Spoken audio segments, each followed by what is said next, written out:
Gracias por la paciencia, Jorge. Bienvenido de la llegada. Quiero agradecer a NED Ediciones por conversar en algún momento para hacer esta presentación de Jorge Alemán, de un libro que tiene 2 puntos, justo en el medio, Soledad, 2 puntos común, y sobre esos 2 puntos vamos a estar recorriendo y hablando y dándole un poco vueltas.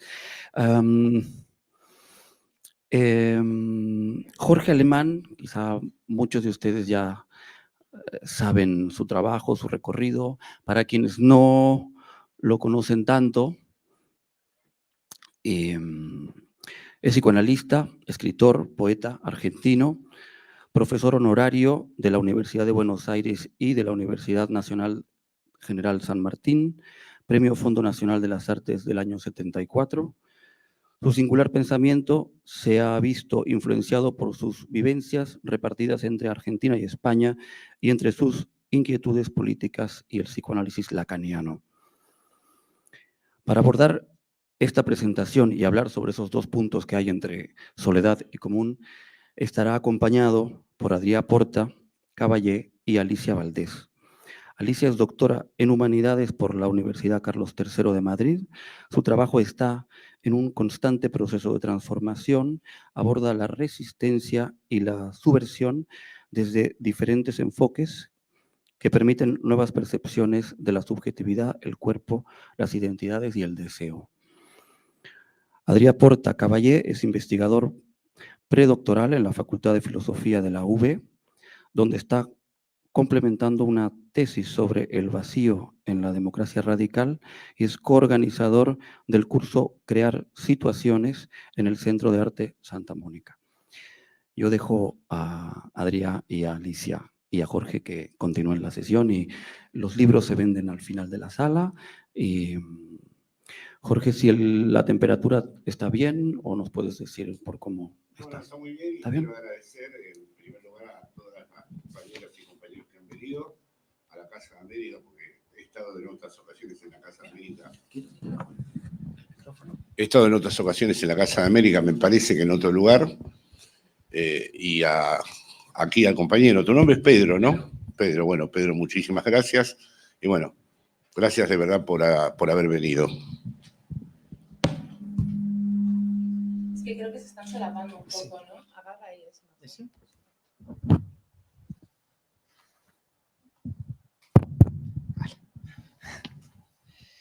Bueno, pues muy buenas tardes. Muchísimas gracias a Casa América, a Jorge, a Andy de NED Ediciones, a todo el mundo por la organización y a vosotros por vuestra asistencia.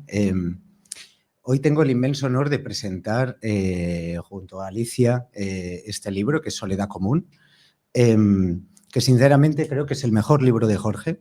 Sin duda es el más original y el que creo que plantea su pensamiento de forma más destilada en prácticamente 100 páginas. Originalmente este fue escrito en 2012, yo lo leí entonces y ahora ha sido reeditado por NED Ediciones en una nueva edición ampliada, que tiene un muy interesante prólogo de Massimo Recalcati, un psicoanalista lacaniano también italiano, que resume muy bien la tesis fundamental del libro. Pero con este inmenso honor, como sucede muchas veces, va acompañada, pues yo creo, una gran dificultad. Y es que Jorge no es tanto un amigo, ni un compañero político, ni un colega académico, aunque sin duda hay algo de estas 3 cosas, sino que yo lo definiría más bien como un maestro. Pero plantear la cuestión de los maestros hoy aquí parece una cosa como muy extemporánea, extraña, fuera de lugar, pasada de moda, etc. Hoy en día psicoanalistas de todos los tipos escriben muchos libros sobre la desaparición de la función del padre, la desaparición de la autoridad, la desaparición del maestro, por tanto.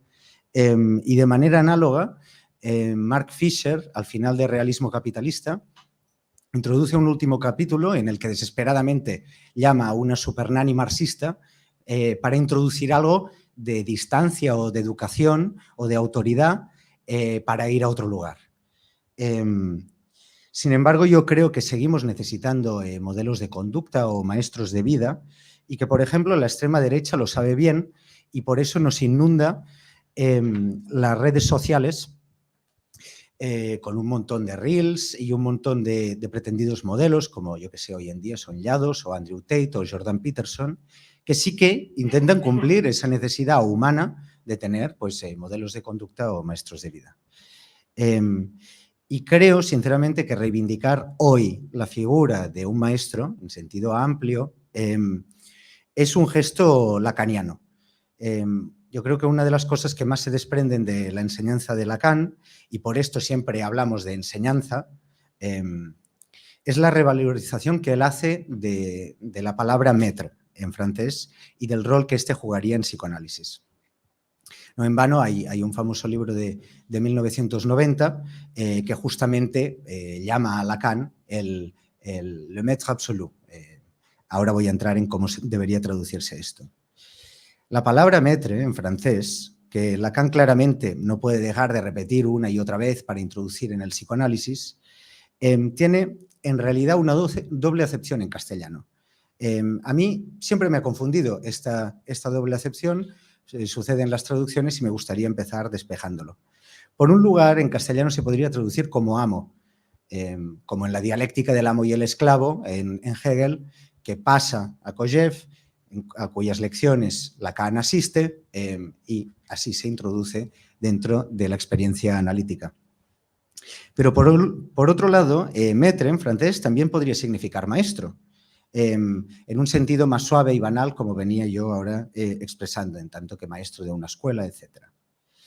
A mí me gustaría empezar estirando el hilo de esta reflexión y de la doble acepción que tendría maître en su traducción al castellano, para empezar diciendo que si llamo a Jorge de alguna manera un maestro no es un amo.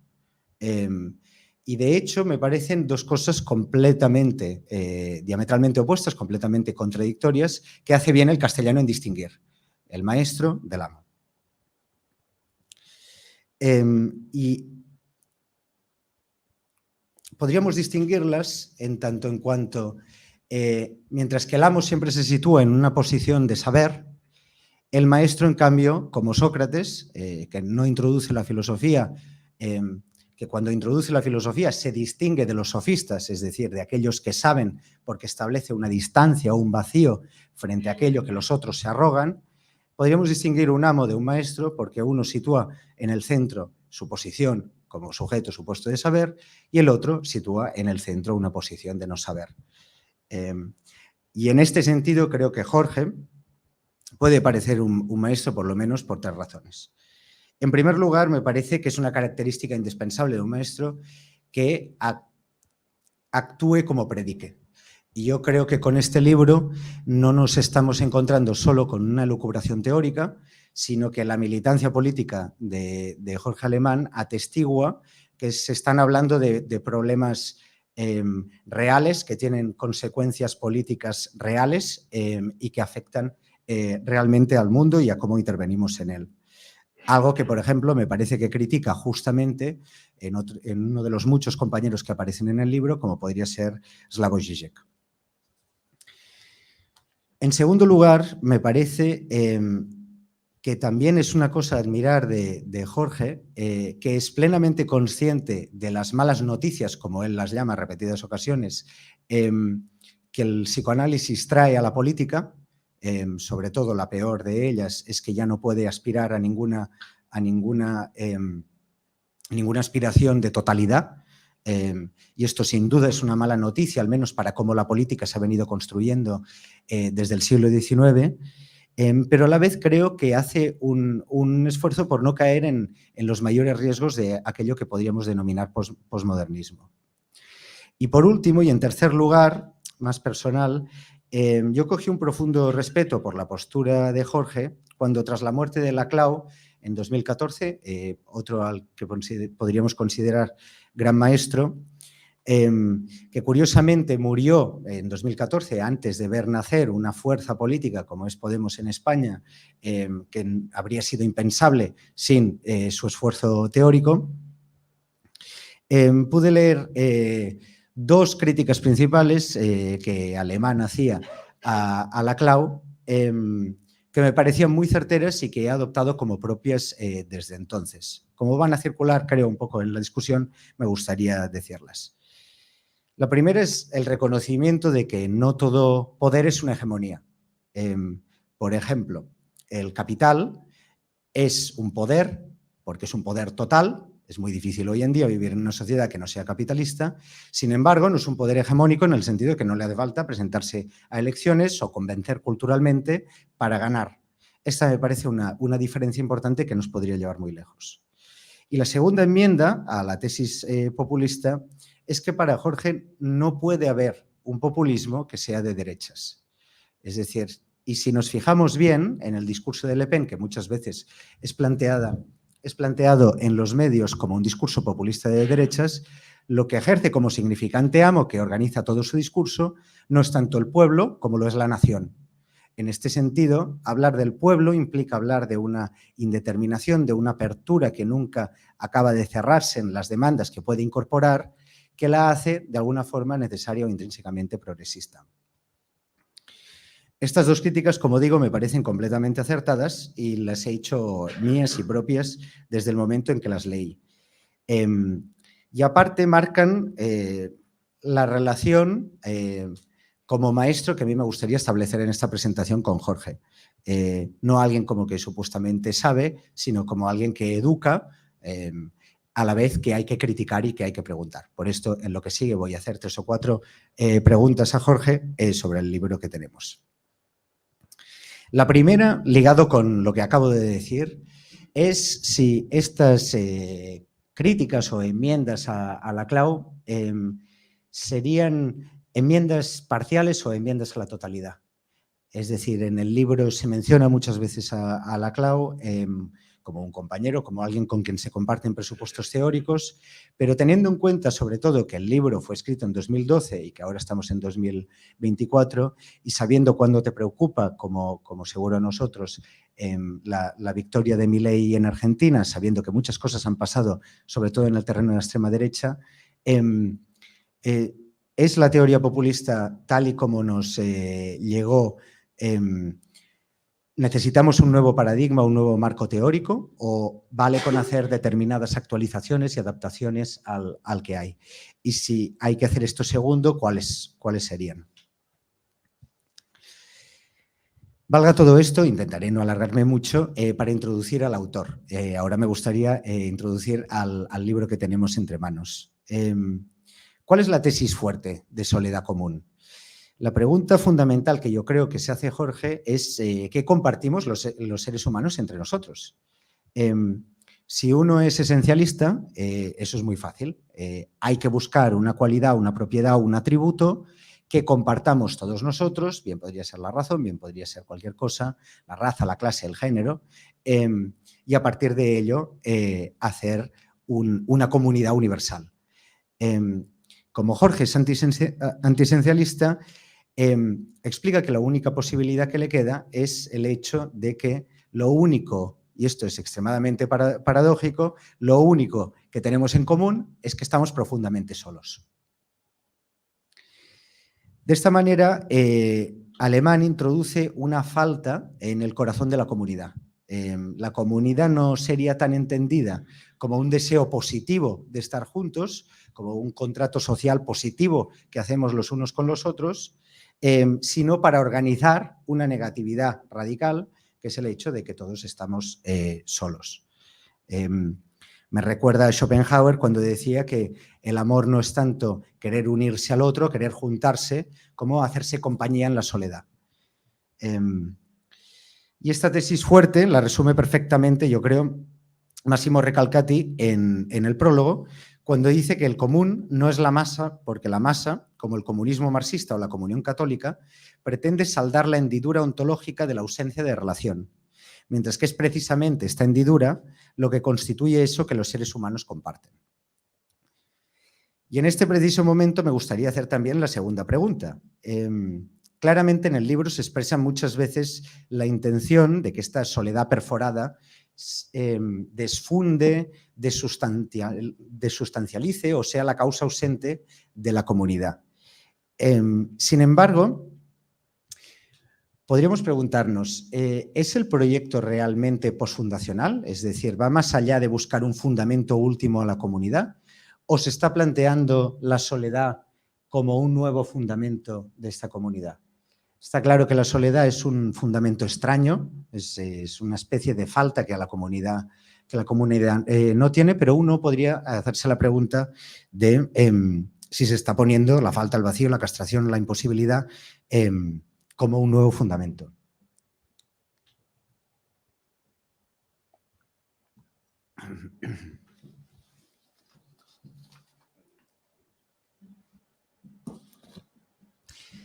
Tampoco puedo dejar de preguntar sobre el vacío porque, como ha dicho antes el compañero, estoy haciendo la tesis justamente sobre este tema. Pero no es un capricho mío ni es un tema completamente ajeno al libro, sino que el libro justamente empieza con un vacío, el vacío del sujeto. Me parece curioso que el vacío en Laclau es justamente un vacío en el significante pueblo, un punto de llegada, y que en cambio en tu libro es en cambio un punto de partida. Me gustaría preguntarte si el vacío tiene que ser necesariamente un punto de llegada o de partida. Es decir, si es algo no solo que nos constituye fundamentalmente, sino que también es algo a lo que deberíamos aspirar y con lo que deberíamos convivir. Esto me lleva para ir terminando al punto que al menos para mí es el más interesante del libro, de este libro en particular y en realidad de todo el pensamiento de Jorge Alemán en general. Y es que su proyecto lo podríamos llamar así como el intento de construir una ontología barrada. Es decir, no una ontología del uno, una ontología del todo, sino una ontología que pone una imposibilidad en el centro mismo de lo que quiere constituir, que por lo tanto se mueve más allá de la metafísica, es decir, de cómo se ha entendido la filosofía hasta ahora, y que sucede en el cruce de una izquierda lacaniana y un heideggerianismo de izquierda. Es decir, de Heidegger y de Lacan. Estos son los dos compañeros de viaje de Jorge. Y me gustaría ahora interrogar, para terminar, si hay un solapamiento entre estas dos tradiciones o hay algún tipo de tensión. Que hay muchos puntos de contacto entre Heidegger y Lacan es de por sí evidente. Por un lado, si Freud descubre que la represión no solo reprime, sino que también revela, Heidegger también, por su lado, en lo que él llama el olvido del ser, se da cuenta de que mientras nosotros en nuestro día a día estábamos constantemente olvidando el ser, olvidando la existencia, en esto también existe algún tipo de recuerdo o de recuerdo creador, recuerdo productivo. Una lectura superficial de Jorge lo encuadraría, yo creo, muy rápidamente como un lacaniano de izquierda, si queremos. Pero yo creo que de toda su obra y de este libro en particular también se desprende que es tan importante Lacan como Heidegger. De hecho, él nos lo pone para ayudarnos en la lectura, la página 34, donde dice: en el texto que estamos presentando, la vertiente heideggeriana constituye uno de sus vértices a tener en cuenta. Ahora bien, la apropiación de Heidegger no es solo porque Jorge pretenda constituir una ontología política posmarxista, sino que yo creo que parte de algo mucho más fundamental y vivencial. Y antes de entrar en terminología metafísica o ontológica, creo que el puente que conecta a Heidegger con Lacan es la cuestión de la muerte. Tanto el ser para la muerte en Heidegger como la pulsión de muerte en Freud están intentando decir la misma cosa, que se diría como finitud en Heidegger de forma más metafísica o se diría como castración en términos lacanianos psicoanalíticos. Pero me gustaría preguntar, ya para terminar, si es la misma forma de concebir la muerte o existirían algunas diferencias importantes. Tengo 2 cosas más, pero creo que ya me he alargado suficientemente. Muchas gracias, nada más.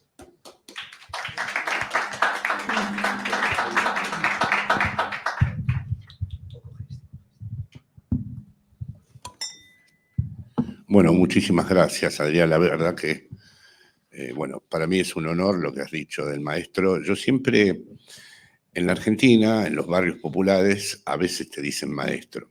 Me acuerdo que una vez, en una parrilla, el señor me decía, buenas noches, maestro. Y yo le pregunté, ¿por qué? Y dice, no quiero que te vayas sin título de aquí.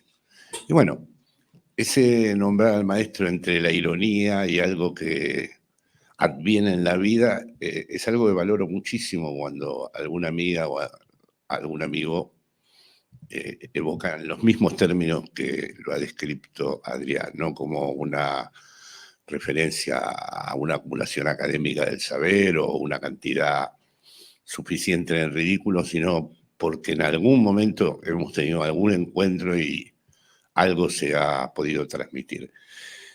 Y yo creo en los maestros porque los tuve además y era un autodidacta. Pero ¿quién es un autodidacta? ¿El que no tiene ningún maestro? No, un autodidacta es el que los elige. Es el que tiene oportunidad en la vida de elegirlos. Es decir, y no es algo que se te impone desde algún determinado orden institucional, sino que es un encuentro. En ese sentido, la CLO lo era.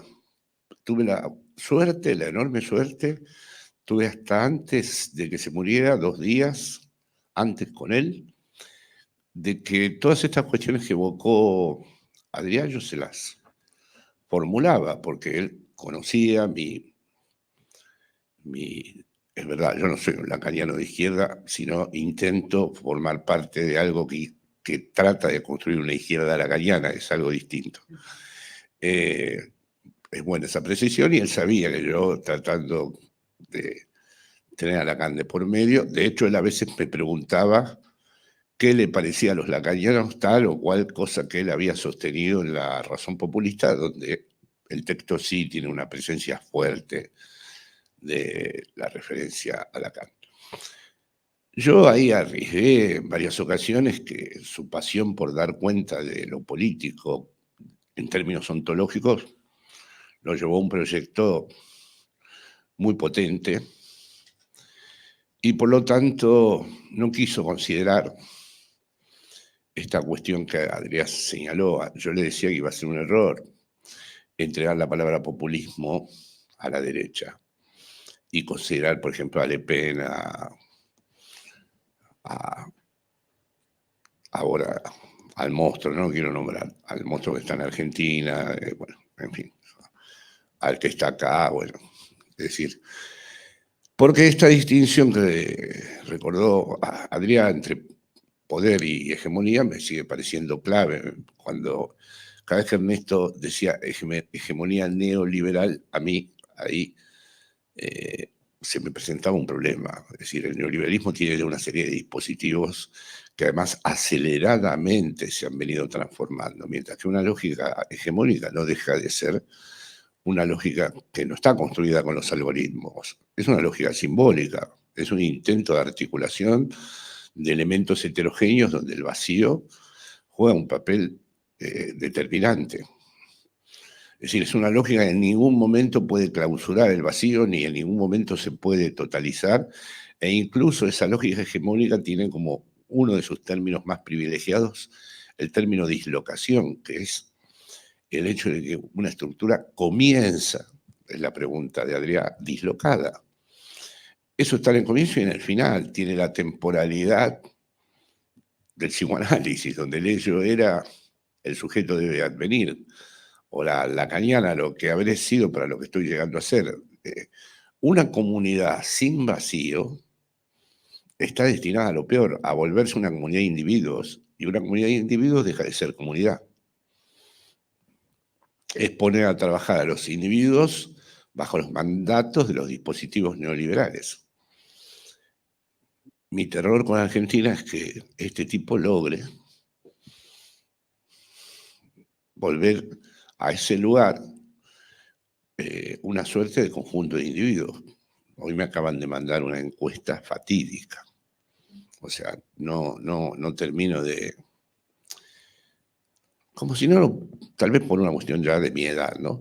Como si no pudiera aceptar,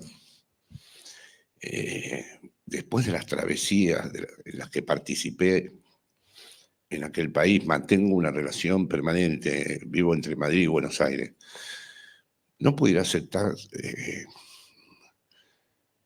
este consentimiento, esta especie de condescendencia que se ha producido, donde hasta el Parlamento ha votado su ley. Es decir, escribí un texto hace un tiempo en Página 12 que se llamaba Pesadilla, que era eso, amanecí en un país. Un día amanecí en un país irreconocible. Una mezcla de El cuento de la criada, Monty Python y algo siniestro y un circo, no sé, una cosa que se mezcló mal. No obstante, no llamaría eso una hegemonía. Tiene un grupo de intelectuales ahora que se conectaron con los de aquí. Tiene un grupo de intelectuales que los traducen en 20 idiomas, abarrotan la Feria del Libro, leen a Foucault, a Laclau, y en medio de todas esas lecturas dicen que la homosexualidad es una enfermedad que retarda la salud orgánica y que destruye a las almas.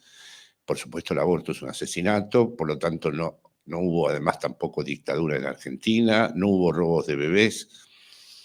Y los tipos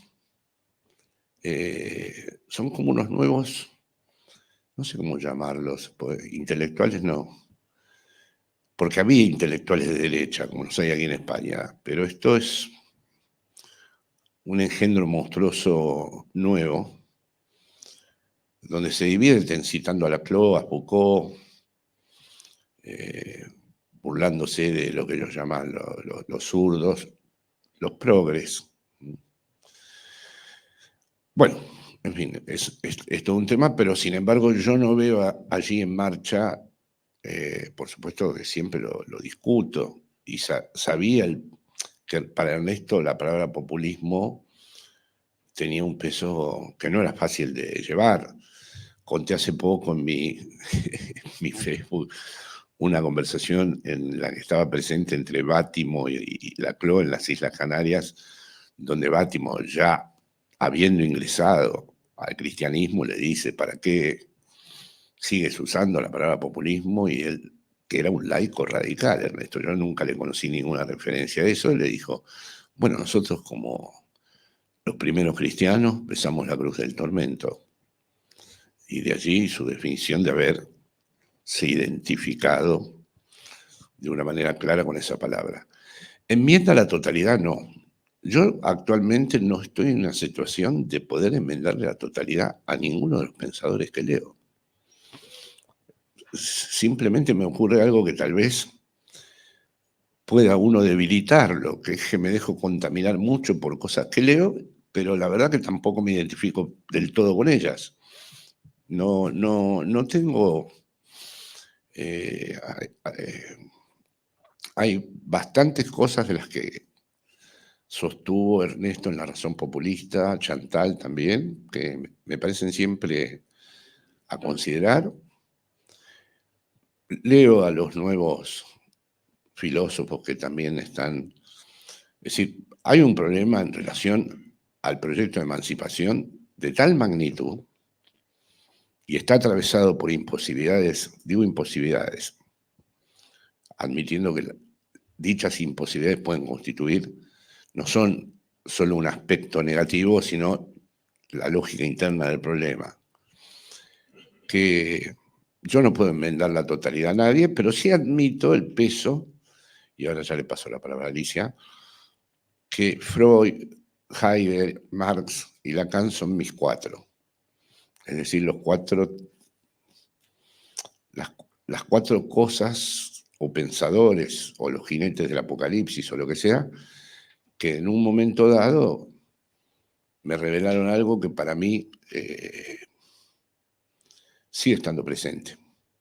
Yo ahora veo muchísimos filósofos preocupados por el asunto de las nuevas tecnologías, la digitalización de la vida, el funcionamiento de los algoritmos, la inteligencia artificial, Pero Heidegger dio un seminario que es pensar, donde aseveró que la ciencia no pensaba, y ya dio cuenta en aquel entonces de las consecuencias que iba a tener en relación al poder, es decir, a lo que él denominaba las estructuras de emplazamiento, traduciendo así el término alemán Gestell, en lo que iba a ser la producción sistemática de subjetividad de acuerdo a estas nuevas tecnologías.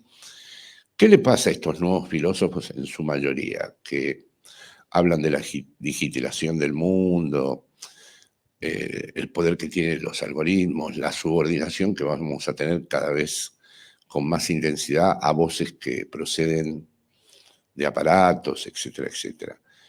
Que al final no pueden evitar volver entonces al sujeto ilustrado, al sujeto moderno, al sujeto de la ciencia, que es el que se está, digamos, destruyendo en este desencadenamiento tecnológico en el mundo. Pero yo creo que ahí sí faltan las malas noticias y la lectura de Lacan sobre lo que es el sujeto. Porque es ese sujeto que ahora echan de menos el que dio también lugar a la técnica. La definición de Lacan de la ciencia es una ideología de la forclusión, del rechazo del sujeto. El ideal de matematización de la realidad de la ciencia, un ideal ilustrado, el ideal de una transmisión sin malentendidos, al haber expulsado al inconsciente del todo el campo del saber, fue el que preparó el suelo metafísico para que hoy en día la ciencia entrara en la metamorfosis de la técnica. Entonces ahora echar de menos a un sujeto ilustrado que se constituyó precisamente no queriendo saber nada del inconsciente, bueno, me parece que no examinan bien las condiciones históricas acerca de cómo surgió, en esto estoy más cerca de Heidegger y Lacan, de cómo todo el proceso de la ciencia iba a llevar a este modo en donde verdaderamente se iba a producir, no se está suprimiendo al sujeto ilustrado, se está suprimiendo directamente al sujeto que no sabe qué dice cuando habla, al sujeto que cuando formula algo que quiere no es exactamente lo que quiere, bueno, en fin, se está suprimiendo todo aquello que en el sujeto interviene como vacío y que el sujeto tiene que saber hacer algo con ello. Sí, creo que hay una diferencia, y ya termino y le paso la palabra a mi querida Alicia, entre la pulsión de muerte de Freud y el ser para la muerte de Heidegger. En Heidegger, para decirlo un poco brutal, pues muy rápido, como lo voy a decir, el ser para la muerte es como una suerte de cura, es decir, él lo dice claramente, no se trata de rumiar en la muerte, de pensar al modo neurótico obsesivo, es como un pasaje a la palabra que él usa, según los traductores, autenticidad o lo propio, ¿no? El ser para la muerte nos logra salir de las habladurías. Cuando uno está inmerso en las habladurías, está inmerso en eso de se dice esto, se dice aquello, bueno, en fin, lo que ahora serían los medios, se dice lo otro. El ser para la muerte nos reenviaría a aquel lugar que es el encuentro, dice Heidegger, con nuestra posibilidad más propia, donde nadie nos puede reemplazar, con nuestra propia finitud, porque nadie puede morir en nuestro lugar. Y precisamente a la vez con la posibilidad de una imposibilidad, porque tampoco la podemos representar. Entonces, para él, esto, claro, en cambio Freud vio algo más, como de costumbre, más heavy, porque Freud es un tipo que, incluso a diferencia de Lacan, pensaba bastante mal de los seres humanos y de lo que se podía esperar de ellos. Entonces, para Freud también se gozaba de esto, entonces la pulsión de muerte ingresaba en una lógica de la Wiederholung, de la repetición, de estar todo el tiempo introduciéndola en los lugares más bellos, románticos y apacibles, de golpe constituirse en su reverso siniestro. En fin, la pulsión de muerte en Freud es algo inquietante, mientras que en Heidegger lo inquietante fue cuando él piensa en esa autenticidad y la quiere trasladar a la comunidad. ¿no? Una comunidad va a ser auténtica si asume. Entonces ya empezó toda la retórica de la heroicidad, de la comunidad auténtica, de la comunidad que se apropia de su ser para la muerte y de su espíritu y toma como una empuñadura, dicen los traductores, su propia existencia. Y bueno, Heidegger ahí se vuelve muy mala persona, ¿no? Es decir, un tipo que ese pasaje lo lleva a aceptar ser el rector de Friburgo con los nazis. Bueno, así que se acabó, no querría tomar un café con Heidegger, pero Ser y Tiempo es una obra, bueno, varios de los textos de Heidegger son muy...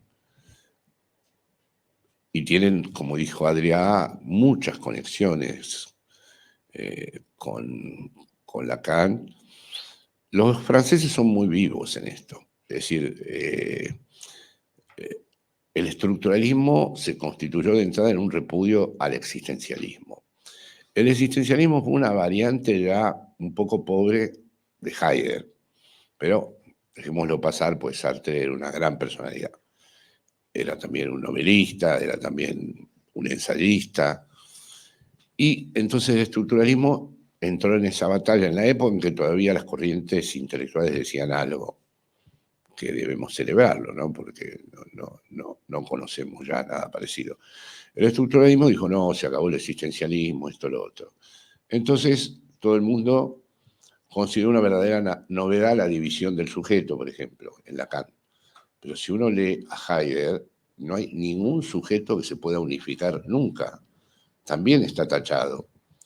Y si uno, como hace el propio Heidegger, no lee criticando, sino buscando lo que se puede pensar a partir de ese pensador, y empieza a descubrir muchísimas cosas que entran en resonancia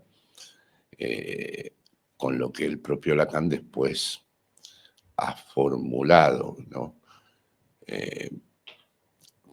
Tendríamos que tener toda una conversación sobre el problema de la diferencia sexual en Heidegger y en Lacan, pero eso ya nos llevaría a otro mundo. Y bueno, sí, evidentemente, yo esto que dijo Adrià, y que le agradezco muchísimo, que es mi mejor libro, se lo he escuchado a otras amigas y amigos, y como debe ser muy difícil realmente explicar qué es soledad común también, porque yo mismo cada vez que tengo que presentar el libro me doy cuenta que tengo un obstáculo. Lo que hice es salir de la oposición esta típica, lo particular y lo universal, lo privado y lo público. Es decir, me parecía que eran oposiciones que no eran verdaderamente interesantes para lo que queríamos plantear. Y me pareció que la noción de común, que ya tenía un trayecto en los pensadores de izquierda, era muy apropiada. Y de nuestro lado, los problemas del psicoanálisis, lo que habla tiene que ver con la soledad, dice Lacan, y me pareció una frase estupenda para ingresar en dos términos que tratarían también de salir de una secuencia que le gusta mucho a los lacanianos conservadores, que es el psicoanálisis se ocupa de lo singular del sujeto y todo lo colectivo es psicología de las masas, nada más que identificaciones, y hay un desprestigio de los hechos colectivos entre los psicoanalistas que a veces es asombroso. Hoy mismo vi una carta de unos psicoanalistas lacanianos de la Escuela de Madrid sobre el problema de Gaza, donde le escriben a los colegas de Israel sobre cómo se haría para frenar la pulsión de muerte. Es lo único que dicen. O sea, hay una matanza general, hay un genocidio desencadenado y no nombran ni el gobierno de Israel ni a Netanyahu, y se preguntan, y lo consideran comprometidísimo esto que hacen, cómo se podría frenar la pulsión de muerte. La pulsión de muerte está en todas partes. Ahora estuve en el Raval, en la Rambla del Raval, y ahí me tomé una cerveza con la pulsión de muerte. No es un tema, para plantear, es lo único que dicen. Entonces, Quise salir también de esta secuencia muy lacaniana, de años que conocí muy bien, porque he participado mucho en el baile lacaniano, esto es...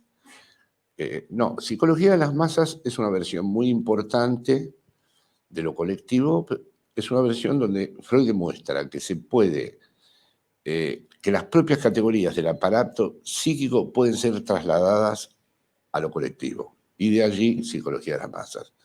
Pero no es el único rostro de lo colectivo que hay, no lo es. Y si no, es nada más que el asunto de, bueno, estamos aquí con cada singularidad. No, hay experiencias colectivas que no solo no bloquean lo más singular de cada uno, sino que permiten experimentarlo de manera radical. Hay en las experiencias colectivas, a veces en algunos acontecimientos, la oportunidad de encontrarse con lo más singular que hay en cada uno. Bueno, muchísimas gracias y le dejo la palabra a Alicia.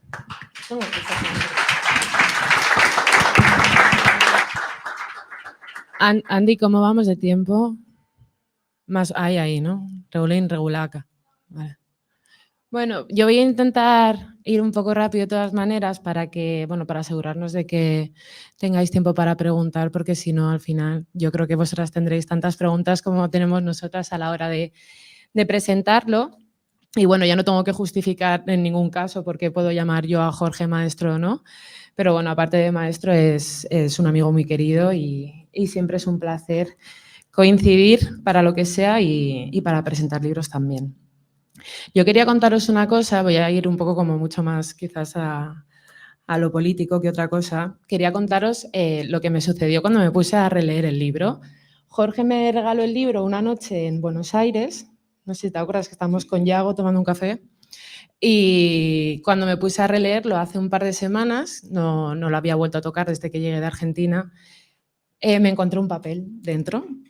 Y entonces ese papel ha marcado mucho mi lectura y es uno de los papeles que dan la Asociación de las Madres de la Plaza de Mayo para encontrar a los desaparecidos, ¿no? Y siempre como que se me eriza la piel hablando de estas cosas.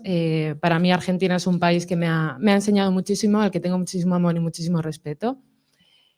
Y era incapaz, ¿no?, de leer el libro sin tener esa referencia de ese papelito que me iba acompañando en cada una de las páginas. Y decía, jolín, qué buen ejemplo de una comunidad con vacío, ¿no? Y qué buen ejemplo de cómo conseguir un grupo que no fuera un grupo de individuos, cómo llegar a ese no todo, a ese vacío, a esa falta, desde unas lógicas diferentes, ¿no? Desde esas lógicas del no saber, del no todo por el que se aboga, ¿no? Y también me parecía un ejemplo muy bello a la vez que muy triste, cosa que a veces pasa, de lo que es la soledad y el común, ¿no? Y creo que ese ensamblaje de esas madres y también de esas abuelas en las plazas fue un gran, ¿no?, una gran visibilización de lo que puede ser una soledad común. Y realmente ya con esto poco más tengo que decir del libro porque creo que es un gran ejemplo, ¿no?, quizás de lo que se puede narrar desde esa perspectiva. Estoy de acuerdo con que, no sé, a mí esto de tener cosas favoritas me cuesta mucho, no me gusta nada esa lógica, pero sí que decir que me parece como el libro quizás más lacaniano, ¿no?, de Jorge, más teórico en ese sentido. Y aún así me parece un libro muy accesible. Creo que el último libro que publicó Jorge, que es Breviario, creo que hacías un esfuerzo bastante grande por el tema de la apertura, ¿no?, del pensamiento lacaniano, que yo creo que hace mucha falta, ¿no?, porque muchas veces está como todo este aura del obscurantismo y del misticismo, ¿no?, y del elitismo con respecto al psicoanálisis, sobre todo lacaniano, que creo que hay que ir ya eliminando. Y así como Breviario lo hacía de una manera muy abierta para todo el mundo, creo que Soledad Común consigue dar en la clave a la hora de explicar determinados términos para quienes ya están iniciadas, ¿no?, dentro del campo lacaniano, como puede ser la diferencia entre síntoma y síntoma, la lengua y la langue, o emancipación y revolución. Creo que son grandes encrucijadas que abordas a lo largo del libro de una manera que haces que sea muy pedagógica, donde se puede ver realmente y donde creo que a mí, bueno, porque me iba acompañando este papel, ¿no?, y de alguna manera... Además, yo toda la semana he estado con una chapita de la Virgen de Luján en el collar para que me acompañara en una serie de cosas y me era imposible separarme del contexto argentino. Además, presentando en la Casa América me parecía, ¿no?, que era necesaria la referencia. Me servía mucho para leer cosas que estaban sucediendo, ¿no? Estando todo el día abonada a C5N, pues también había una manera de intentar entender la lógica argentina a través del libro. Entonces, creo que si el libro lo lees de una manera pausada, intentando leer los fenómenos que se están dando, por ejemplo, ahora en la Argentina, te sirve, ¿no? No es un libro que se quede en lo abstracto, un libro que se quede lejos de la praxis política, que creo que es muy importante, ¿no? Y que Jorge siempre ha tenido ese compromiso, y creo que es un libro que, por muy teórico que se pueda comprender o muy lacaniano, está absolutamente vinculado a la realidad. Dicho esto, qué triste que un libro que es del 2012 siga estando tan vigente y que la idea lúcida, ¿no?, que tiene que ver con el tema de la soledad y qué soluciones se le está dando según qué ideologías, como puede ser la extrema derecha, nos puede llevar a un espacio mucho más solitario, ¿no?, en esa idea de acabar con la soledad o acabar con la pobreza o acabar con determinadas faltas o vacíos. Lo que hacen es generar que estos se vean muy reforzados, ¿no? Y estabas hablando de una cosa, yo voy a ir así como saltando de bullet en bullet, porque tenía unas notas que ya no sirven de nada porque la conversación ha ido por otros derroteros, pero con lo que habías dicho del tema del maestro y el tema del amo, yo creo que aquí hay una cosa muy importante, que es que Jorge no deja de ser analista, ¿no? Y la posición del analista es esa posición del no saber. Y yo creo que es muy importante el darnos cuenta de la importancia que tiene ese bagaje, yo creo, ¿no? Efectivamente, la soledad tiene que ver con lo que se habla y el analista tiene un no saber que permite la escucha del otro. Y creo que esto es muy importante a la hora de plantear trabajos teóricos o trabajos políticos, porque muchas veces, y esto lo podemos ver en cualquier tertulia política del 3 al 4, es la no escucha del otro, ¿no? Porque tampoco se quiere escuchar a uno mismo. Entonces, al final acabamos en este teléfono escacharrado absolutamente fascista en el que se convierte la televisión muchas veces. Y hay una parte del libro de Jorge que a mí yo no sé si podemos hablar de izquierda lacaniana, pero sí podemos hablar de derecha lacaniana, solo hay que mirar el Twitter de determinadas personas que están en la escuela y las cosas que dicen sobre Gaza.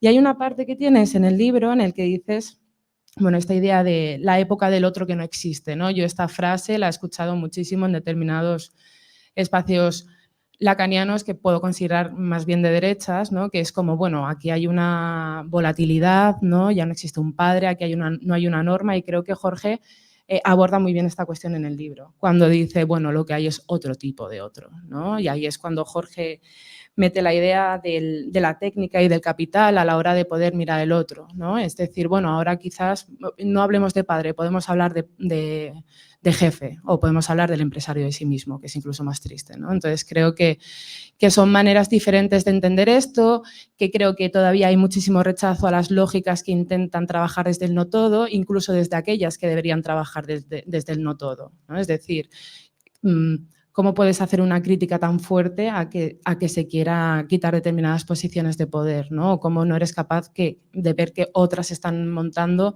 y que eso es un ciclo que sigue surgiendo, ¿no?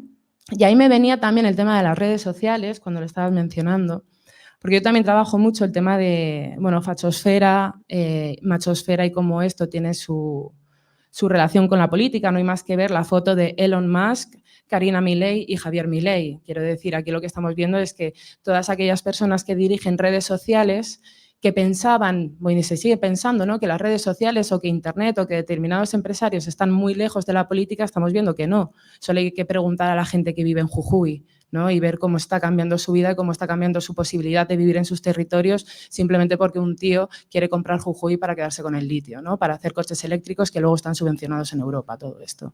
Entonces, creo que es importante darnos cuenta de que efectivamente hay algo ahí en las redes sociales que tenemos que estar mirando, no desde una posición tecnófoba. Aquí estoy de acuerdo contigo, no creo que se sigue pensando que hay una dualidad offline-online, cuando todas tenéis un teléfono en el bolsillo ahora mismo. Creo que esa idea de que el offline y el online no es lo mismo debería ir desapareciendo.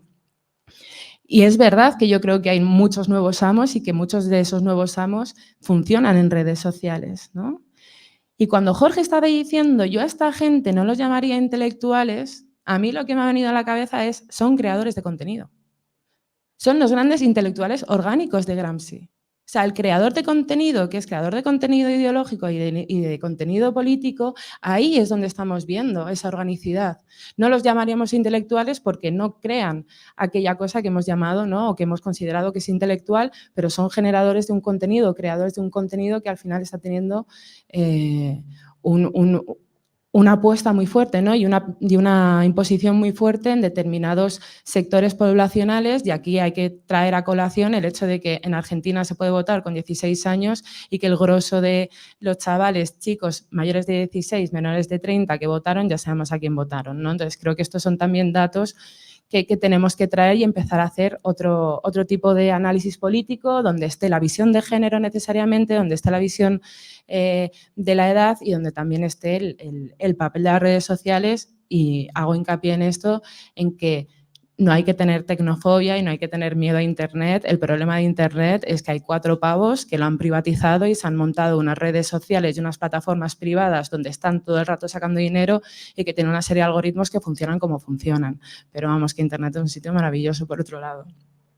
Y en cuanto al tema de las preguntas, a ver, yo tenía 2, ¿no? Una de ellas creo que es bastante obvia, pero que me gustaría que quizás hablaras un poco de ahí, porque hay varios puntos en los que hablas del tema de la identidad y muchas veces tengo la sensación de que cuando hablamos o cuestionamos el tema identitario, la gente tiende a pensar que necesariamente la posición contraria a las políticas de identidad tendría que ser las políticas de la anti-identidad. Y aquí nos colocamos al final en las posiciones de derecha y de extrema derecha, cuando yo creo que existe otra posición que es en la que yo me encuentro, que es la post-identitaria. ¿Esto qué quiere decir? Que las políticas identitarias han hecho cosas que eran muy necesarias, pero que tenemos que superarlas.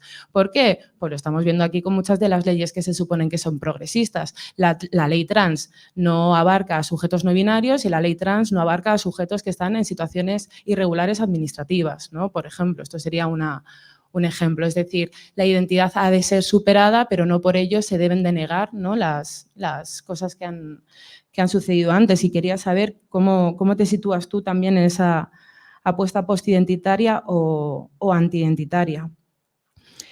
Otra cosa que quería preguntarte, que yo creo que aquí en realidad voy a parar ya si tenemos tiempo todas, pero vamos, que esto es una conversación que ya tiene un tiempo entre tú y yo, que tiene que ver con las lógicas anarquistas. Porque claro, yo no podía evitar leer tu libro y decir no todo, no saber, pero otra vez la hegemonía en la boca, ¿no? Entonces es como yo, que me considero muy posthegemónica en este sentido. Claro, yo te quería preguntar, hacemos una crítica al autonomismo italiano, ¿no?, en el libro, pero yo te quería preguntar hasta qué punto esa lógica del no todo, del no saber, encajaría quizás mejor con el anarquismo que con la hegemonía, porque yo sí que he sentido que hay muchos momentos, pues eso, ¿no?, que hablamos mucho de la hegemonía, que pensamos que es ese punto, pero luego las lógicas que planteamos para llegar a ese punto a mí me cuadran más con un anarquismo o con un postanarquismo, ¿no? Quizás no con una acción totalitaria o con un horizonte universalizador, sino que quizás entender la emancipación. Tikkun tiene una frase que a mí me encanta que dice: no se trata de generar nuevos mundos, o nuevas vidas que sean formas de lucha, ¿no? Es decir, también partir de esa cotidianeidad que yo creo que se parece mucho al no todo y al no saber. Entonces, bueno, ya sabes que siempre que te puedo meter el tema del anarquismo lo hago, pues hoy no iba a ser menos, Jorge. Así que nada, lo dejo aquí y así tenemos todo el tiempo. Muchas gracias.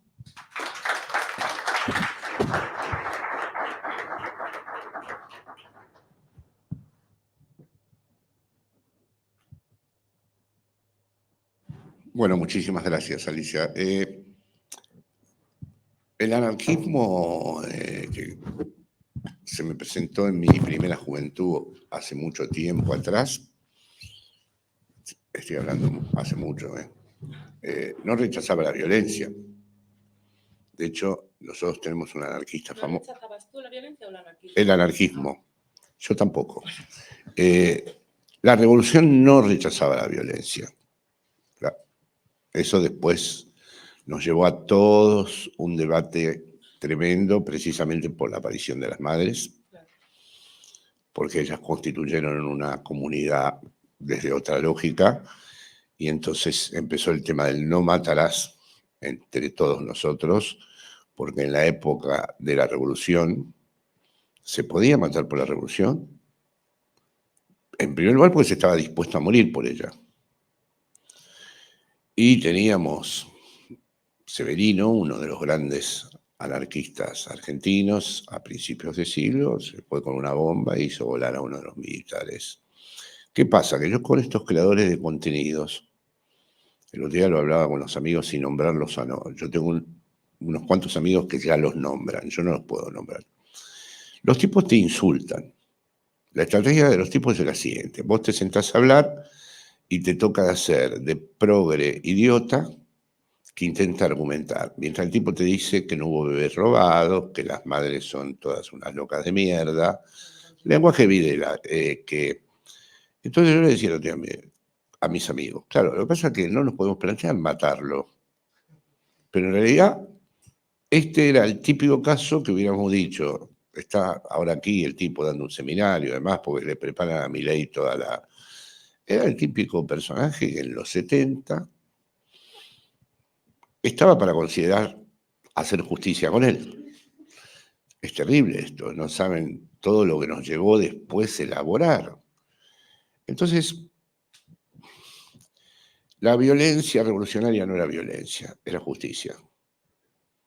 Y comenzó con el anarquismo en la Argentina y se continuó con las organizaciones armadas, que ya no eran anarquistas, pero que estaban dispuestas a resolver en términos violentos tanto las de orígenes maoístas, las de orígenes trotskistas o las de orígenes peronistas. Extraño tema argentino que Alicia tuvo la oportunidad de ver en vivo y en directo.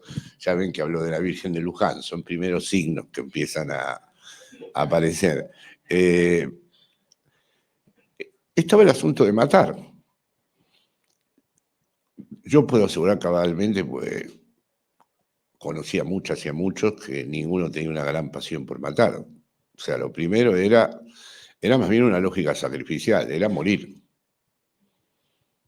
De hecho, conversé muy intensamente en los últimos meses, en el 76, cuando me vine aquí, si era legítimo irse. Y varios argumentaban, hay que quedarse a morir. ¿Por qué te vas a ir? Han matado a todos, ya no hay nada que hacer. Bueno, sí, tocará acompañarlos a los que murieron. Todo un tema, ¿eh? Tengo que decir que si yo no me hubiera analizado desde muy joven, probablemente hubiera aceptado eso, porque me costaba muchísimo irme. Y entre otras cosas, porque era como una locura. He hablado mucho con las madres de esto, con mis dos grandes amigas, sobre todo, con Tati Almeida y con Estela Carlotto. De lo que... Y después además se organizó una locura de contraofensiva. O sea, en el 76, entre el 76 y el 77, hicieron volver a 40 chicas y chicos que ya vivían entre Barcelona y Madrid tranquilos a derrocar al régimen militar, con unos documentos delirantes. Ese es el otro problemita que tenemos que siempre volver a discutir, el problema del delirio en política. Según estos documentos, el régimen caía. Así que había que ir a darle la última. Caía. No paraban de matar gente, no paraban de hacer desaparecer gente. Estaban preparando un mundial. No se había negado nadie a ir al mundial. Lo intentó Holanda, pero después el mundial se celebró a 15 metros del campo de concentración. Los pocos sobrevivientes que quedaron de la ESMA escucharon, bueno, es peor, no solo escucharon los goles, sino que vieron los partidos junto con los torturadores. Temas que también, sin escandalizarse, hay que abordar con coraje. Bueno, pero lo que viene con el anarquismo es que habría que redefinirlo en cuanto a... Es como la identidad. La identidad no es la última palabra del sujeto, pero no podemos obligar a nadie a vivir sin identidad. Lo único que tenemos que generar es una identidad que no sea, que no segregue, que no discrimine. Es decir, no le podemos pedir al sujeto que sea alguien equivalente de manera absoluta a su vacío.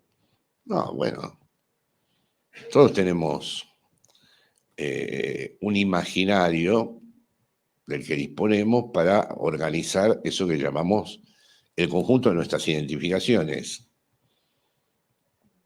No creo que se pueda vivir sin eso. Entonces, con respecto al anarquismo, pienso lo mismo. Soy anarquista en cuanto a que pienso que todo el tiempo deberíamos estar abocados a pensar qué es lo inapropiable para el poder. Pero no lo soy en el sentido que Bifo Berardi propone ahora cuando hablo con él de desertar e irse.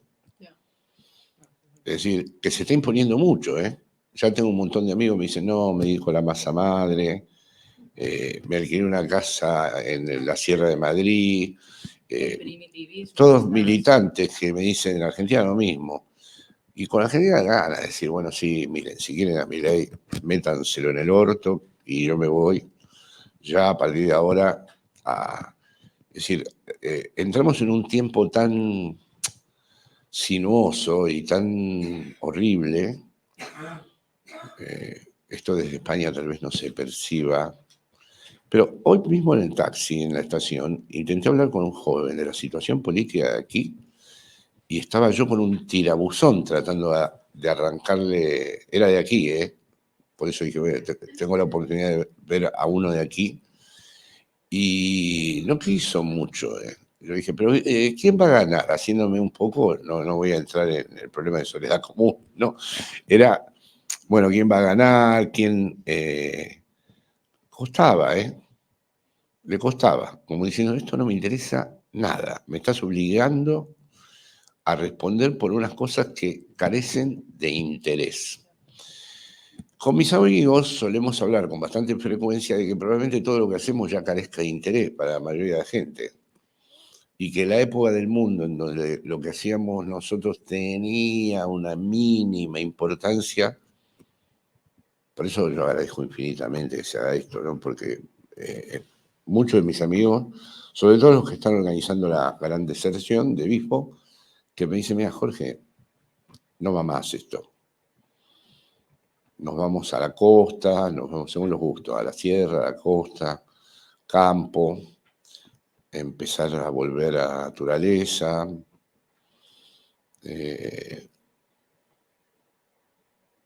Como si hubiera una declinación de la pasión militante, ¿no? El otro día decíamos con los amigos en Madrid de Sumar de hacer un acto, ahora que viene Milei, a encontrarse con la paz y lo nombré. Este es el problema de las mesas, bueno, de hacer un acto entre el monstruo y hacer con los compañeros y compañeras en Madrid un acto de repudio a su... Y había unos optimistas que decían, bueno, podemos juntar 500 personas. Yo dije, no. Él va a llenar Vista Alegre. Y Abascal le ha dicho, ya te vamos a mostrar cómo te quiere el pueblo español. Porque Madrid es una ciudad fascista. O sea, basta pasear por Madrid para comprobarlo. Va a ser insoportable lo que ocurra con Milei en Madrid. Y sin embargo mis amigos me miraban sorprendidos. Pero como yo acabo de venir de Buenos Aires y veo lo que está pasando, digo, no, pero es que no va a ser distinto. Lo van a coronar acá en Madrid. Y así diga que España es un invento maléfico y que Colón fue... Porque el tipo ya está claro que sí, que delira, pero que puede decir cualquier cosa, total. Les van a organizar... está lleno de personas que cuando me preguntan, yo pienso, digo, ¿qué oportunidad tendrían de reírse un poco y de burlarse de nosotros? Sino que dicen, a mí me parece que el tío tiene cojones, y entonces nosotros vamos a reunir, en el caso de que algunos amigos quieran hacer esto, a 500, 600 personas en el Metro Callao, y el otro va a llenar Vista Alegre. con su anarco. Bueno, pero el tipo acaba de decir, un tipo que fuga dinero y que no le paga a Hacienda es un héroe. Y esto tiene, el otro día con mi hija, porque quiero investigar estos nuevos neofascistas, o como se llama, posfascistas de las redes, le pregunté cuáles eran los equivalentes. Allá está Flaco Enojado, un fascista. Otro que se llama Matar Zurdos. Bueno, todos programas de allá, y acá hay un montón, que básicamente el argumento es el Estado te roba. Lo que mejor se va impregnando en el asunto de las redes es el Estado es una máquina de robar. Y es el juego en el que se metió este tipo. Lo que aportó él, el nuevo fascismo no es ni con cruces gamadas, ni con camisas negras, ni nada. Es con la idea de que el Estado es una máquina de robar y hay que producir esta nueva realidad donde se van a cerrar las universidades públicas, los hospitales públicos, etcétera, etcétera. O sea que todo esto, aquí termino, y de nuevo muchas gracias.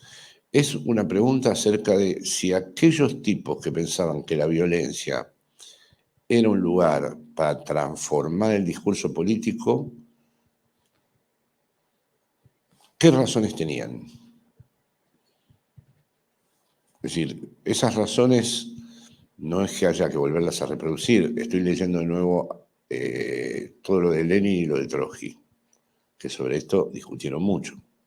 Lenin apoyó el atentado de su hermano contra el zar, que tenía características anarquistas, pero el hermano por su propia cuenta lo quiso hacer volar.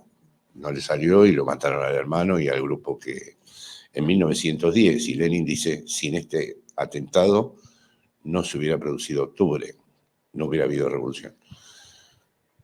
No es para delirarse y querer reproducir esto, pero creo que la izquierda, entre otras cosas, hizo muy mal en decir, estaban todos locos, eran todos asesinos, eran lo mismo Lenin que Hitler. Ah, como dijo Breckman, que eran igual masa que Milei, ¿no? Claro.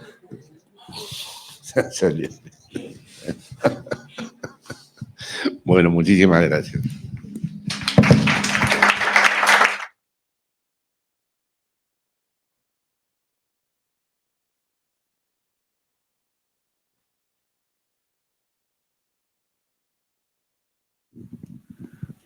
Hola, sí.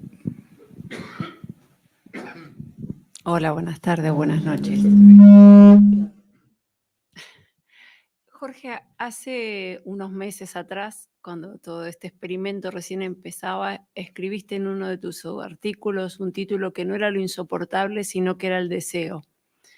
Y quería ver si podías articular algo de eso en relación a hacer emerger la diferencia absoluta, la soledad común, algo de aquello que escribiste. Bueno, esa fue... A mí es que Sí. No es necesario. Hola, así. Bueno, a raíz de una conversación con Errejón sobre la teoría de la gota que colma el vaso, yo, en la Argentina, estando allí, pensás, esto no puede seguir, esto va a explotar. Gente en la calle, negocios que se cierran. Yo tuve además un problema de salud, los hospitales eran como Vietnam, ¿no? Es decir, dengue y no se podía comprar ningún repelente. ¿Se usa la palabra aquí también? Bueno, sí, esto no puede aguantar. Hasta que dije, no, se acabó la teoría de la gota, una teoría muy extendida a la izquierda, ¿no? Habrá una gota que haga rebasar el vaso. No hay gota. Y ahí introduje, entonces, como no hay un deseo de que esto cambie, no cambia.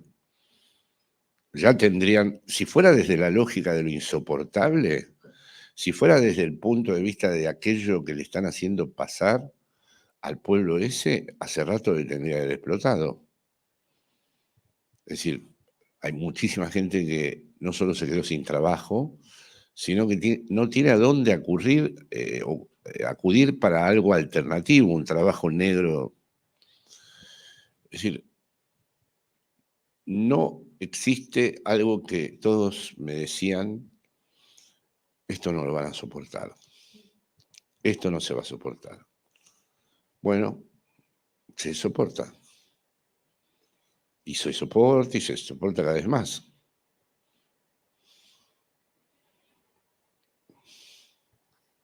No es como el menemismo los engañó con el dólar y venían acá, compraban y después descubrieron que el país estaba hundido y vino el corralito y todo eso. Pero tuvieron 2 años de jolgorio donde se creyeron todos que cobraban en dólares. Ahora no, ¿eh? Ahora es durísimo. Y ahora sí empieza el tema de soledad común, deseo. Ahora sí que si no pasa algo que va de lo singular a lo común, si no hay ese tránsito y de lo común a lo singular, no pasa nada. Cuando yo leo de nuevo el gran libro, Mi vida, de Trotsky, son epidemias. Las grandes transformaciones históricas no fueron proselitismos, fueron epidemias. Y las epidemias tocan el real del cuerpo. No es un tipo transmitiendo una idea muy buena y gente que lo sigue. Por alguna razón, los cuerpos quedan afectados por algo que los atraviesa, que no saben muy bien qué es, pero que de golpe se descubren. ¿Cómo fue que en un momento de la humanidad millones de seres humanos decidieron estar por fuera de la dominación de la explotación capitalista? Y fue un porcentaje del planeta muy importante, que después todo eso había tenido un desenlace terrorífico, por supuesto, y hay que siempre tenerlo en cuenta y pensarlo. Pero lo interesante es cómo es la epidemia. Sin la epidemia no ocurre nada. Y la idea de que la gotita, una idea de que existe como objetivamente un momento en donde lo insoportable se introduce. No. Ahora, puede ser que de un instante a otro una chispa genere esta cosa y haya un deseo de cambiar de lugar. Pero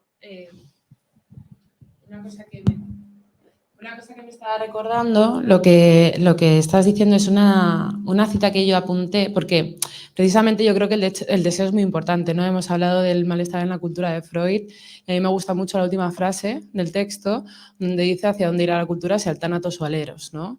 Claro, aquí es hacia dónde están conduciendo el deseo, si hacia el tánatos o al eros, ¿no? Y esto a mí me llevaba a una cita que a mí me pareció muy bonita, que era el nihilismo no es la desaparición de los valores, sino su constante instrumentalización hasta lograr realizar un borramiento definitivo de la verdad, ¿no? Yo creo que el deseo tiene ese derrotero ahora mismo, ¿no? El deseo al final, vinculado al tánatos, a esa pulsión de muerte que también sabe conducir Milei, me llevaba un poco ahí, ¿no? O sea, es decir, cómo se está llevando ese deseo hacia la pulsión de muerte. Yo creo que ese nihilismo, esa instrumentalización de los valores hasta hacer borrar la verdad, tiene mucho que ver con otro de los elementos, porque una cosa que sí que tiene el libro en diferencia con la otra edición es que hay un esfuerzo tuyo por actualizar determinadas cuestiones y en este caso la idea de los bulos, de los fake news, ¿no? Creo que sí que consigues meterlo en el libro, que creo que en la otra, si no me equivoco, no estaba, y creo que tiene mucho que ver con esa comunicación psicótica, nihilista, ¿no? De hacia dónde el deseo te puede llevar a Thanatos, que creo que, bueno, el dios de la muerte saca ventaja. ¿Alguien más? Hola, buenas. Yo quería contar una anécdota personal que viene muy dada con la conversación. Hace poco me reuní con una amiga que hacía muchos meses que no nos veíamos, y meses, incluso años, un año y medio, cosas así. Y ella era de toda la vida votante de la CUP, ¿vale? ¿Eh? No, nada. Bueno, el caso está que nos juntamos para comer y me lanzó una bomba que me decía que le da mucho miedo, y de alguna forma que me comentó que está empezando a dudar de que el planeta fuera redondo, ¿vale? Sí, bueno, que se había unido de alguna forma al terraplanismo, o estaba dudando, ¿vale? Y claro, era una mujer politizada, hasta donde yo recuerdo era lúcida. Y claro, y de repente todo esto lo unió, ¿sabes? Y esto lo traigo con el libro de Jorge, que me parece que yo hoy lo he releído y me parece de tremenda actualidad, ¿sabes? De repente una persona como amiga, que de izquierdas, medianamente lúcida, que es, de repente entra en una especie de delirio donde yo, en shock, intentaba rebatirle hasta el agotamiento y no había manera. O sea, era como si estuviera hablando con una persona que me decía, no, yo te mandaría enlaces, que no sé qué. Claro, yo le recomendaba textos, muchos de Jorge, ¿sabes? Y no había manera, ella me recomendaba enlaces y yo textos, ¿sabes? Y era agotador. O sea, yo le rebatía y ella me rebatía con otro más, ¿sabes? No, porque... Y luego me hablaba de la pandemia también, de Soros.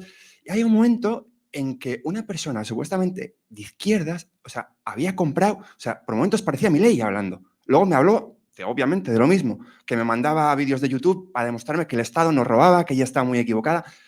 ¿Hasta qué punto están realmente, o sea, nos han comido la tostada, pero ¿hasta qué punto?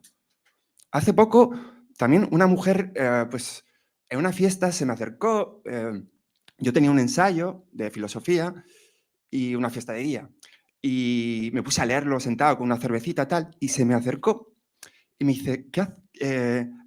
Me comentó, ¿qué ensayo estás leyendo tal? Yo era un ensayo sobre Kant. Y me dice, eso es una tontería. ¿Perdona? Y le digo, perdona, me dice, no, yo, mira, me estoy formando en coach y yo te puedo demostrar que con un retiro que yo estoy formando te podría demostrar que leer es absurdo, ¿sabes? Que todo lo que puedes hallar en la meditación o en, como me dijo, en la memoria genética, ¿sabes? Todo eso de Kant, de Freud, etcétera, etcétera, ya está en la memoria genética. Yo no sé, no, pero es que es increíble. O sea, uno no sabe a dónde agarrarse y no puede argumentar porque se siente vencido. O sea, es decir, no puedes argumentar contra un síntoma. Es como si una anciana de 80 años psicótica se lo hubiera metido en la cabeza que está embarazada y tú le tienes que convencer que es imposible. Y o sea, ¿desde dónde habla esta gente, Jorge? ¿Hablan desde la soledad? ¿Lo único que hablan es realmente de soledad? Es un poco, no lo sé, me siento como...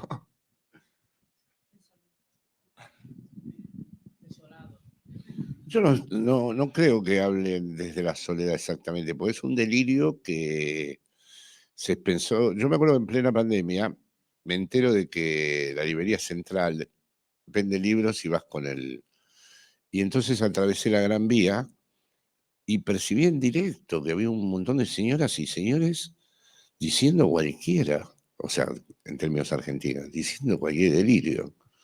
Ahí escuché por primera vez la tierra plana, se te pegaban como imanes, las inyecciones. Eso me afectó muchísimo en todos mis libros posteriores, que no son tan buenos como sería común. Hablo de la pandemia como como cruce del umbral. En esto coincido con Velarde y con otros. Yo creo que la pandemia fue una plataforma ultraderecha, que ese delirio, y bueno, por supuesto que la relación paranoia-ultraderecha es clave. No es casual en Milei, lapsus, lapsus calamitoso. No es casual, bueno, rasgo paranoico, hay personas simpáticas con rasgos, no. Aunque mi amigo Severino, un psiquiatra de Madrid, dijo que no vio jamás a un paranoico de izquierda, pero es una aseveración clínica de él dirige un servicio muy importante, porque él me dijo, pero ¿no te das cuenta que en la paranoia hay un intento de comienzo absoluto, de reordenar el mundo desde un comienzo radical y que hay que ponerlo en orden y que por lo tanto todos son potencialmente ladrones, delincuentes, como este tipo, que no termina de insultar al mundo entero? Bueno, yo cuando vi el primer efecto, hay como un cambio en el discurso del otro, por eso digo que lo de la soledad, en el discurso del otro con mayúscula. Siempre deliramos con respecto al otro con mayúscula, porque hay algo, el otro de la lengua nos empuja un poco al delirio, porque lo que nos ha hecho hablar a todos nosotros no está concebido por nosotros. Nosotros estamos, para usar una expresión heideggeriana, arrojados a la lengua. Por lo tanto, somos hablados. Desde niños somos hablados. Las niñas empiezan a hablar siendo habladas. El otro día fui a contar un cuento para una clase de mi nieto de 5 años y me lo inventé. O sea, dijimos, me lo invento, porque mi ex mujer llevaba un cuento infantil y yo dije, no, yo lo invento. Me empezaron a interrumpir todos especialmente las niñas, que eran, como de costumbre, avispadísimas. Estaban leguas en cuanto a cómo estaban despiertas. Y claro, todo el mundo delira. O sea, no es... Me decían la niña, a que resulta... Yo les conté una historia, un jabalí, que no quería ser jabalí. Bueno. Y me decían, aquel jabalí. Me decían cosas desopilantes. Todo eso después, el amo, entre que cuenta con instrumentos como la gramática, los pronombres lexicales, las correcciones, lo va ordenando y te hacen un favor, porque es verdad que ninguna cabeza aguanta esa lucidez. Estos niños tienen que ponerle un freno a esta lucidez que tienen, porque la vida, si no, no sé, es decir, cuando yo veo un niño demasiado inteligente, no me alegro mucho. No me alegro mucho porque pienso, ¿soportará la vida con esa cabeza? No lo sé. Había, por ejemplo, una niña que me ganaba siempre, se anticipaba mi argumento, lo adivinaba siempre. Y el mío era bastante delirante, porque era un cuento inventado, que yo supuse que le iba a interesar a los niños y logré que se interesaran, ¿no? Salvo mi...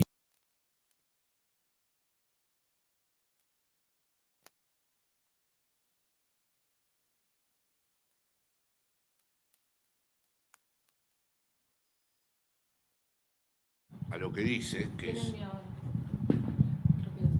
En relación a lo que dices, que es absolutamente así, la pandemia cambió todo el lugar. Hay un delirio en marcha.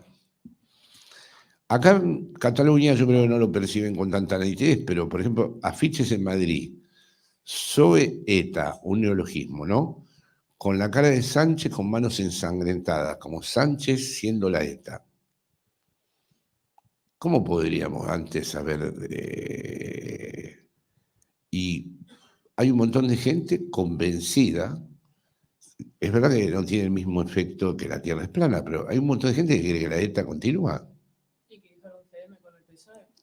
Bueno, eso por supuesto, todos los lectores de... Y en Argentina hay un montón de gente que piensa que el problema económico no fue la deuda contraída con el Fondo Monetario Internacional, sino que se lo gastó Cristina en la peluquería. Y claro, ¿qué hace con eso? ¿Cómo se hace? Todo el mundo se rió un poco de este tipo ahora con el asunto de que hizo el stop. Hay versiones de todo tipo, pero yo lo he visto envejecido en estos días, como golpeado. Yo creo que fue tocado el tipo, que ha sentido que se va a oscurecer mucho el panorama. Un panorama del cual él también es responsable, todo lo que ustedes quieran, pero es que se avanza hacia un mundo donde no hay forma, esto que le pasó a tu amigo, de que era izquierda y empieza, vas a ver que ser de izquierda en cualquier momento se vuelve un argumento insoportable. Porque en realidad es despertar a lo que hemos sido engañados. Y si vamos al terreno freudiano, en relación a lo que decía Alicia antes de Tánatos, y le mostráramos la escena argentina, Freud respondería, es que creen que se lo merecen. Es que inconscientemente estaban buscando esto. O sea, no le daría la razón a Freud, o se la daría, no sé, pero tengo casi la certeza, ¿no?, de que hablo con los espíritus, pero que si a Freud le muestro la escena argentina y digo, mire, ¿cómo puede ser? Nosotros teníamos las madres de la Plaza de Mayo, tuvimos una ley de memoria histórica, metimos a 1000 y pico de militares presos. ¿Qué pasa? Quieren castigarse. Hay algo que sucedió, y en gran parte de la pandemia, donde quieren castigo. No es que tiene popularidad porque esconde el castigo. No, les cuenta todos los días contento que va a echar a miles de personas. ¿Y quieren más? Podría ser un caso de Argentina, que se volvieron todos locos, pero me temo que es un fenómeno en marcha. Aparte que yo creo que la pandemia hizo crujir algo. O sea, yo creo que en la pandemia surgieron muchas cosas, ¿sabes? Pasaron muchas cosas en la pandemia. Yo creo que la pandemia hay muchas explicaciones de cosas que pasan en la pandemia, de estas derivas, ¿sabes? Que ahora, yo creo que, no sé, en mi opinión, no se podría entender a Milei si no es, o sea, por cosas que pudieron pasar en la pandemia, ciertos delirios que se dieron, no lo sé. Bueno, él fue antivacunas desde el comienzo, la negó. No puede decir que es un invento del gobierno argentino porque ocurrió. Pero, por ejemplo, yo discutiendo con argentinos, ellos creen que en España no murió nadie, que murieron en Argentina nada más. O sea, mucha gente hizo tan mal el gobierno anterior que murieron todos esos. Cuando yo digo, no, pero en España murieron como 100.000 personas, no lo creen. No sé si quieres decir algo. Nada, si puedo añadir solo una reflexión. Sobre la segunda historia que has contado, lo que me parece gracioso es que lo que parece una locura, no hace falta que leas porque tienes todas tus ideas en tu ADN, no es una locura novedosa, etcétera, en realidad es la teoría de Platón, pero puesta un poco enferma. Y esa yo creo que es una de las gracias de todo, que estas nuevas formas que se plantean, como que no hace falta que leas, no hace falta que te informes, sino que vengo yo a plantearte un método súper novedoso, en realidad siempre tienen un pozo, solo que no lo conocen, de una idea que ya ha sido históricamente revelada, etcétera. Esto está pasando ahora con el estoicismo, con muchas más cosas. Pero sobre la primera reflexión que hacías, más larga, escribí un artículo que solo cito porque creo que viene al caso del psicoanálisis, sobre el auge de las conspiranoias en la pandemia. Zizek dice que Freud, que lo que fue tan escandaloso de Freud no fue el descubrimiento del psicoanálisis ni del inconsciente. El inconsciente en realidad ha existido desde hace siglos y desde el romanticismo en el XIX, que se habla del inconsciente, etc. ¿Qué es lo escandaloso de Freud?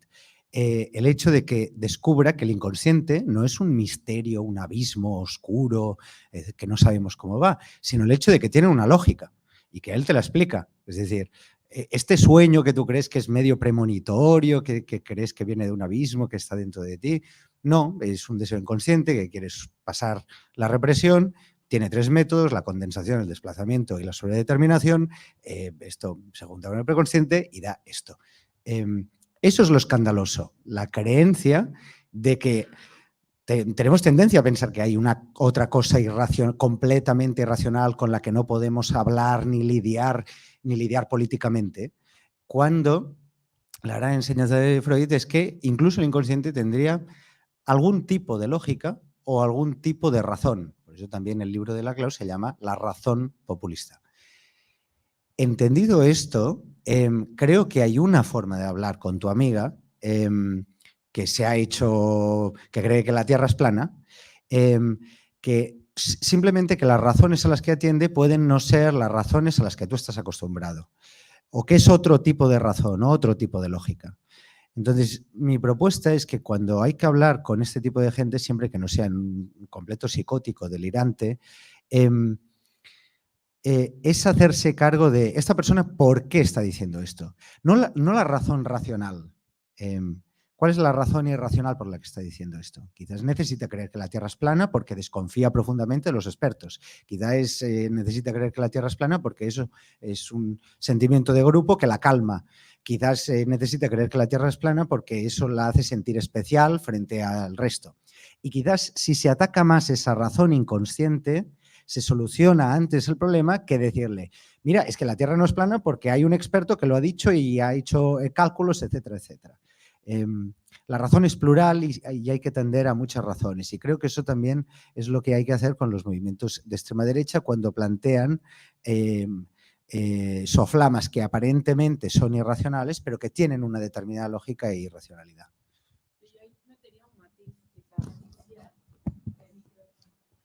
Yo metería ahí quizás un matiz, porque si tú, no sé si esa argumentación es tuya o la de Zizek, se ha hablado anteriormente se hablaba del continente oscuro, ¿no? De la locura. Luego se llamará inconsciente. Aquí también podríamos hablar de Juan David Nasio, que dice que el inconsciente existe en cuanto es escuchado, ¿no? Entonces creo que también cuando se explica el rollo de hay determinadas maneras de cómo funciona el inconsciente, cuáles son esas formas, etc., caemos en la misma lógica que están cayendo ellas, que es el de la absoluta transparencia y del saber, ¿no? Entonces creo que a veces, por eso digo que es un matiz simplemente, que no es que tenga una estructura del inconsciente a la que podemos acceder de manera perfecta, porque al final caemos en la misma narrativa suya, que es la de la incapacidad de explicarlo todo, ¿no? y de la hipertransparencia, que yo creo que el problema en todo caso es la hipertransparencia. Y hay un montón de cosas de física que no comprendo, pero no porque no las comprenda son falsas. Entonces creo que eso también es una cosa que hay que tener en cuenta, ¿no? Pero esa necesidad de ser un toloso que todo lo sabe, pues lo que pasa. A mí me parece que también es muy importante entender este cambio de, por ejemplo, porque una persona de izquierda ha sentido en algún momento de su vida un agravio, alguna herida, una injusticia insoportable. Es una condición preliminar, digamos. Después se verá qué hace con eso. Ahora va ganando terreno otra cosa, que es fuimos engañados. Y entonces, ahí sí es interesante ver en Freud el estudio que hace sobre la psicosis. De hecho, Elías Canetti, en su época, lo vinculó con el nacionalsocialismo, al presidente Reber. El presidente Reber piensa que Dios está jugando con él y que todo el montaje que hay es un montaje, se ve mucho en los desencadenamientos psicóticos, ¿no? Ese momento de perplejidad y estupor, cuando se accede a una certeza y descubrís que te han engañado, que todo fue el resultado de planes de otro que querían jugar contigo. Entonces, ¿por qué el mundo ha ingresado a una escena en donde es tan fácil que haya tantas personas que se sientan estafadas y engañadas? Bueno, la destrucción de los puntos de Capitón, propias del discurso capitalista, no tenían otro destino que tener ese efecto.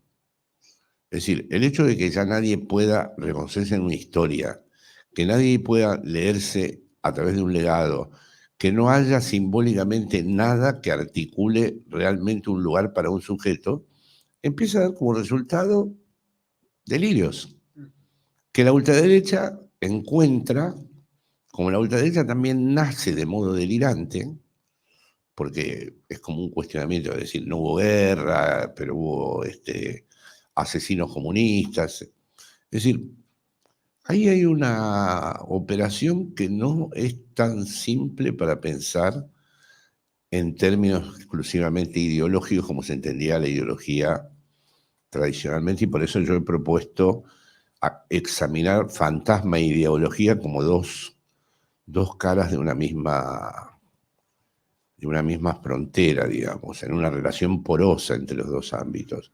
Porque realmente esto ya no es que te han inculcado una ideología, sino que has despertado a una idea.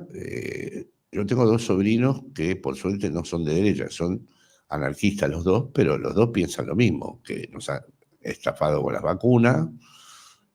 Cada vez que me pasa algo me dicen, tío, fue la vacuna. Y vive uno en un barco y vive el otro en Curazao. ¿Eh? No, pero ellos son anarquistas ya de verdad desde que eran chiquitos, es decir, no han aceptado en su vida un trabajo, el trabajo lo generan ellos mismos, son tatuadores, no aceptan vivir en un país. Pero, han vivido... Jorge, por favor, ¿no puedes decir esto del anarquismo en una ciudad libertaria como Barcelona, hombre? No, pero a ver, No, por supuesto, pero que quiero decir que la representación, vamos al corazón del anarquismo, la representación no les dice nada. Nunca van a aceptar ser representados por nada. Es un anarquismo radical, lo conozco el anarquismo. Fui de joven, conocí montones de comunidades anarquistas en su mayoría españolas e italianas, en mi país. Y también hay en Madrid, y también, en fin, estuve años al lado de García Calvo, que considero uno de los anarquistas más importantes que conocí, porque el anarquismo de él estaba referido a la lengua misma. Y era precisamente eso, un rechazo de toda representación posible, ¿no? En mis sobrinos esto se dio sin estudiar nada. No aceptan que algo los pueda representar. Y bueno, mayor base, es decir, el anarquismo radical, ¿qué es? Si no hay otro del otro, yo también lo acepto. El otro está tachado, yo también lo acepto. Ahora, cuando ellos me dicen que no hay ningún país, entonces uno está viviendo ahora en Curazao, después de que recorrió 20, y el otro vive en un barco en el Támesis. Claro, van haciéndose mayores y digo, bueno, ustedes podrían revisar eso de que a uno podría tener derecho a que le guste un lugar y quedarse en el lugar, aunque no saque la bandera del lugar. Entonces, con todo el respeto por las comunidades libertarias, hay en la base seria del anarquismo, y la respeto mucho, una objeción a la idea de ser representado. Un derecho a mostrar, con respecto a la representación, una distancia irreductible, ¿no?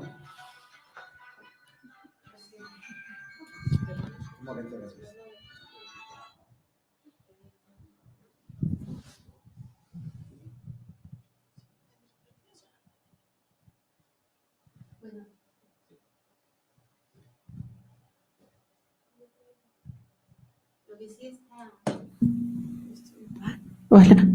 Lo que sí está claro es que la sensación que hay un poco, creo que en todas las personas que más o menos tenemos una manera de ver y de pensar, es de desolación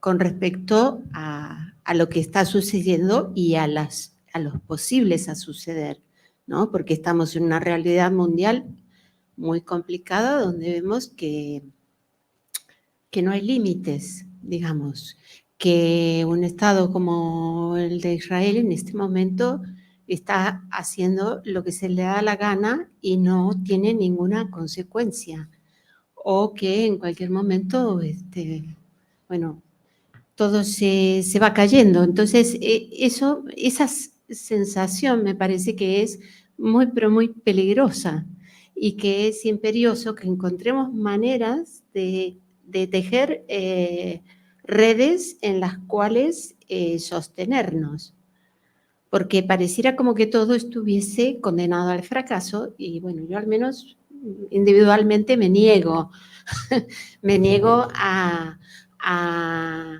que me venza esa sensación tan catastrófica, ¿no? O sea, como que pienso, bueno, si estuviese Lenin, ¿qué escribiría en el quehacer? Y siempre hay que negarse radicalmente a esa sensación. La comparto contigo. Ahora, has nombrado algo crucial. Israel está destruyendo la cultura hebrea.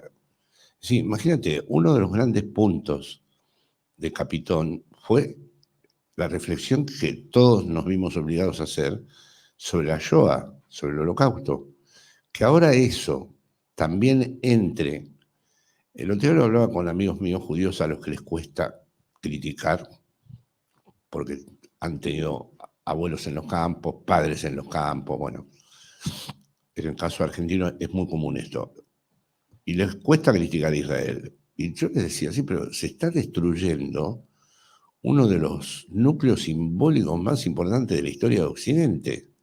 Porque ahora cada vez que viene alguien a legitimar lo que hace Israel en Gaza y a continuación habla de la Shoah, uno no le cree. Uno siente, pero la pérdida que va a significar eso para la historia de la humanidad es enorme. Y por eso la palabra que has usado antes, la desolación. Yo estoy totalmente de acuerdo que no debemos jamás decepcionarnos ni deprimirnos. Porque si no, el juego pierde interés. Pero es verdad que asistimos a una cosa de consecuencias terribles. Terribles, porque yo ahora cada vez que alguien introduce lo de la Shoah, en los debates que tengo con los amigos judíos, digo, bueno, pero ahora está habiendo una matanza que no puede impedir nadie. ¿Eh?